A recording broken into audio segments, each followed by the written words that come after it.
Ego was the pride of her mother, Tina, and their entire village. She was strikingly beautiful, with radiant dark skin and sparkling eyes that seemed to hold the light of the morning sun. But beyond her looks, Ego was known for her kind heart and gentle soul. She shared a close bond with her twin brother, Emeka.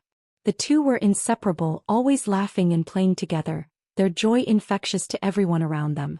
Tina, their mother, had a story of love that ended in heartbreak. Years ago she met Kenneth, a bright and passionate young man who came to her village for his mandatory one-year national youth service. Kenneth was assigned to teach mathematics at the local school, and Tina, having struggled with her exams, was introduced to him for private lessons. What began as tutoring quickly grew into something deeper. They spent long evenings talking under the stars, sharing dreams and hopes for the future. Their love blossomed, but it was short-lived. When Kenneth's national youth service ended, he had to return to Lagos. During the journey he lost his phone, cutting off their only means of contact. Not long after, Tina discovered she was pregnant with twins. Her parents were strict and traditional, and the news of her pregnancy brought their disappointment and anger. Tina was forced to give up her hopes of further education and instead faced the judgment of the community as a single mother. Despite the challenges, she held her head high and poured her energy into raising her children, determined to give them a better life. Life as a single mother was never easy. Tina worked tirelessly, taking on various odd jobs to support Ego and Emeka. The family struggled financially, but Tina's love and determination were unwavering. She taught her children to value hard work and to always prioritize family. Through these hardships, Tina found a steadfast ally in her younger brother, Chidi. Chidi was the family's source of hope, always willing to help. He regularly sent money to support Tina and the twins, making their lives a little easier. Chidi's kindness and reliability earned him the trust and love of everyone in the family. Chidi wasn't just a financial pillar. He also served as a mentor to Ego and Emeka.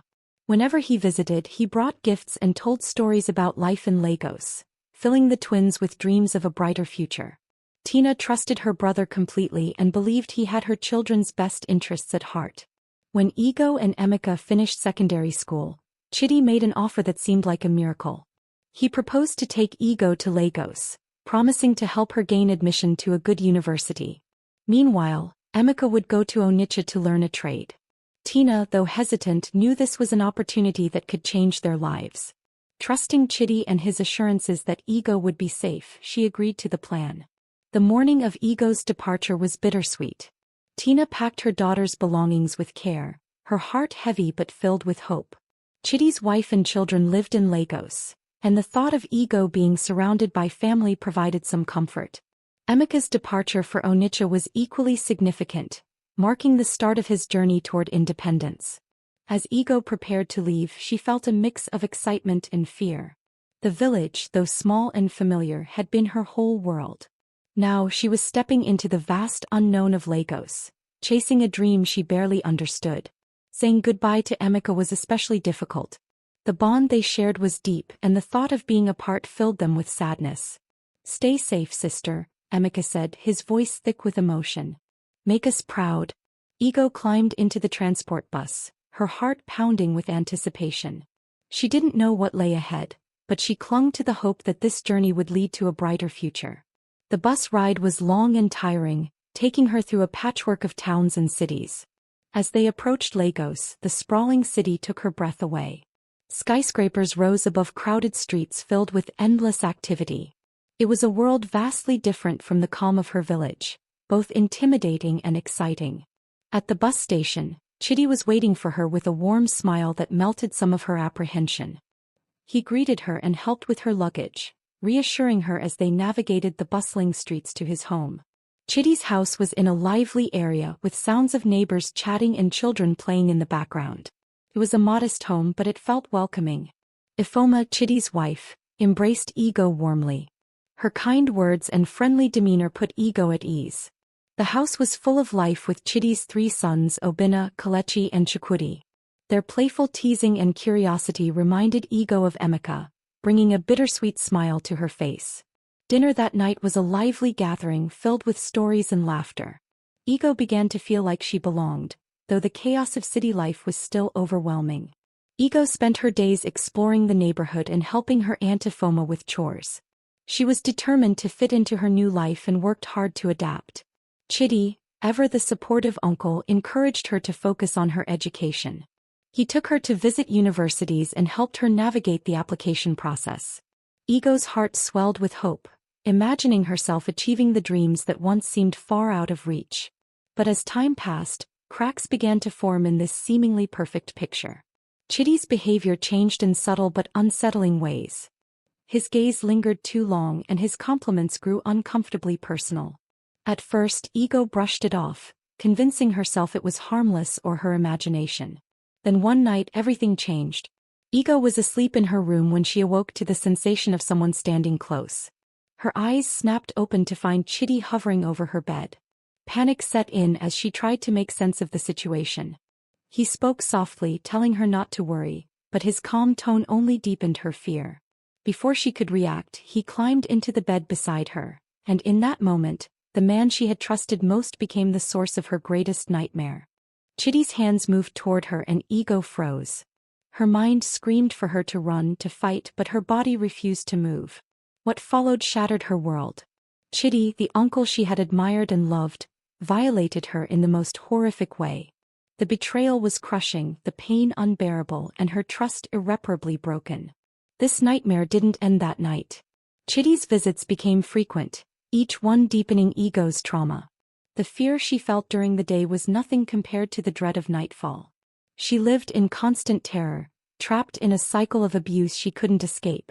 Her dreams of a brighter future had turned into a harrowing nightmare, and her once bright spirit dimmed under the weight of unimaginable pain. She withdrew from everyone, her laughter replaced by silence, and her confidence shattered. The trauma made it hard for her to focus on anything. Her dreams of attending university seemed like distant, unreachable fantasies. Even the warm atmosphere of Chidi's household had turned cold and foreboding. Desperate, Ego decided to confide in her Aunt Ifoma. She hoped Chidi's wife would believe her and help. One evening, summoning all her courage, she approached Ifoma. Her voice trembled as she tried to explain what was happening. But instead of receiving the help she needed, Ego was met with denial. Ifoma dismissed her words, insisting that Chidi would never harm her. "You're mistaken," Ifoma said, her voice firm but dismissive. "Chidi loves you like his own child." Ego's heart broke at the response. She had trusted Ifoma to help, but instead her words were brushed aside. Feeling even more isolated, she hinted at her struggles to neighbors, hoping someone would notice her pain. But Chidi's spotless reputation blinded them. No one believed that such a kind and generous man could do anything wrong. Ego's pleas were ignored, leaving her more trapped than ever. The bright, hopeful girl she once was seemed to fade away, leaving behind a shadow of herself. Yet, despite the darkness, a small spark of determination remained. She vowed to escape, to reclaim her life, no matter how impossible it seemed. Driven by desperation, Ego decided she needed a way out. One afternoon she ventured into the city looking for a job. She walked through the crowded streets, her eyes scanning every shop and building for a chance. It was exhausting, but she refused to give up. Eventually she entered a large, imposing office building. Approaching the receptionist, she asked about any available jobs. The receptionist barely looked at her as she coldly replied, "We only hire university graduates." "Please," Ego pleaded, her voice trembling with desperation. "I'll do anything." But the receptionist shook her head. "There are no vacancies for O-level holders." "I'm sorry." Defeated, Ego turned to leave, her heart sinking lower with every step. As she reached the door, she accidentally bumped into a tall man who was just entering the reception area, arriving from outside. Startled, she quickly apologized, her voice small and trembling. "I'm so sorry," she said, avoiding his gaze. The man, dressed impeccably in a tailored suit, gave her a kind smile. "It's okay," he replied warmly. But as he looked at her, something in her face caught his attention. There was a familiarity in her eyes that he couldn't place, and it made him pause. "What brings you here?" he asked gently. Ego hesitated, unsure if she should speak. Sensing her unease, the man continued, his tone encouraging. "You look familiar and you seem like someone who needs a little help. I own this business, so maybe I can assist you." Surprised by his offer, Ego glanced up at him, unsure if she could trust him. "What's your name?" he asked softly, his kind eyes studying her face. "Ego," she replied hesitantly, her voice barely above a whisper. "Ego," he repeated, a thoughtful look crossing his face. "You remind me of someone I once knew." Before Ego could respond, the receptionist interrupted, clearly uneasy about the interaction. "Mr. Kenneth, I'm sorry, but—" "That's enough," the man said, cutting the receptionist off with a calm but firm tone. "I'll handle this." Turning back to Ego, he said, "Come with me." His voice left no room for argument. Ego followed him through bright, spacious hallways until they reached a large, well-furnished office. The man gestured for her to sit and then took a seat across from her. His eyes studied her closely as though searching for something. After a moment he asked, "Where exactly in the East are you from?" Ego answered in detail, describing her village, the landmarks, and even the path to her family's home. As she spoke, the man's expression shifted.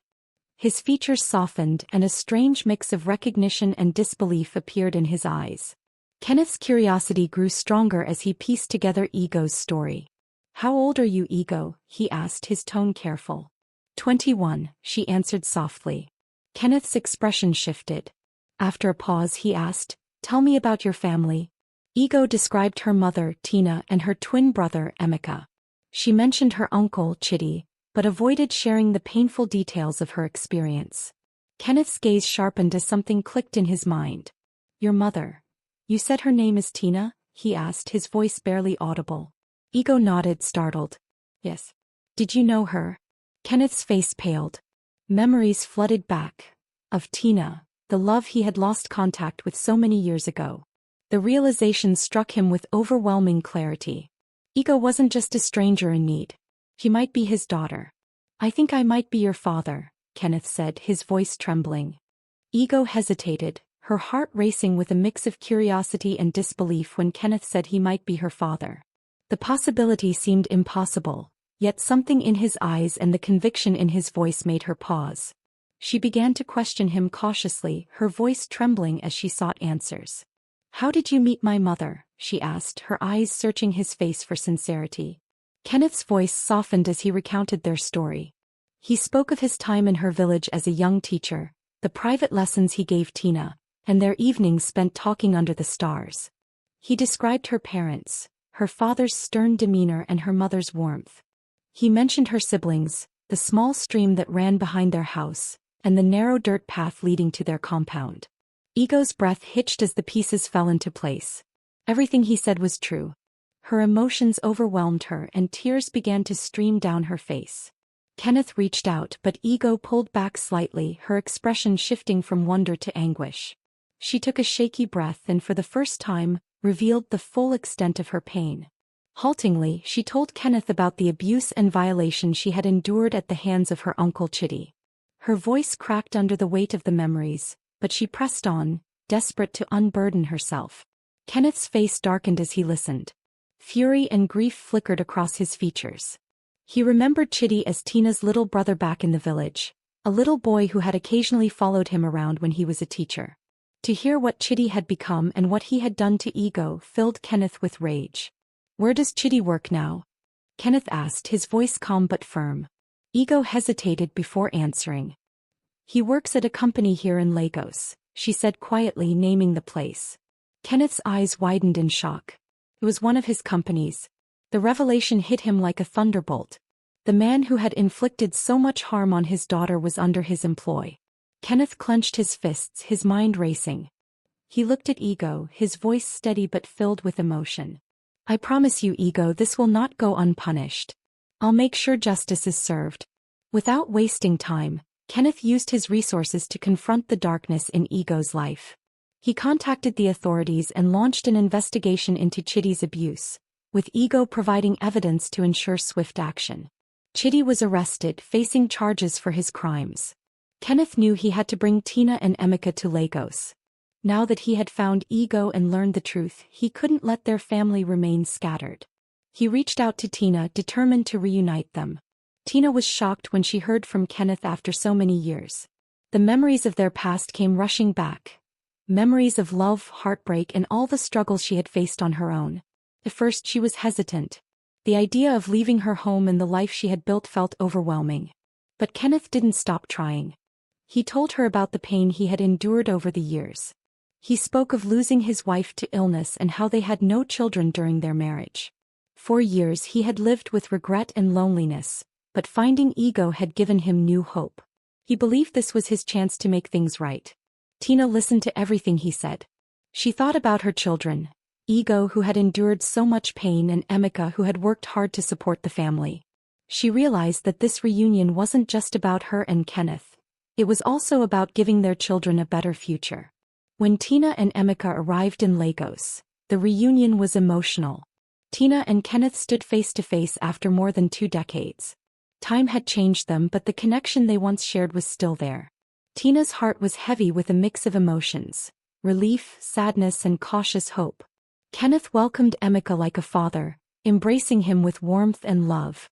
Emeka was unsure at first but slowly began to trust the man who had once been a stranger to him. Meanwhile, Chidi's trial was grueling for Ego, but Kenneth never left her side.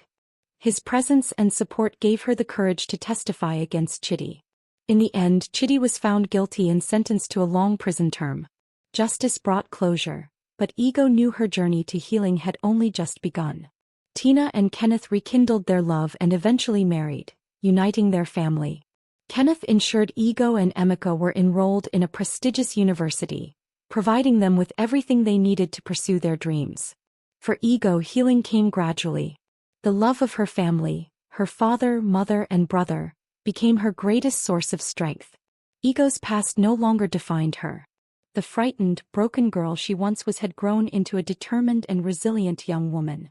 Her journey had been fraught with pain, but it had also brought her to a place of hope and love. The shadows of her past were fading, replaced by the promise of a brighter future.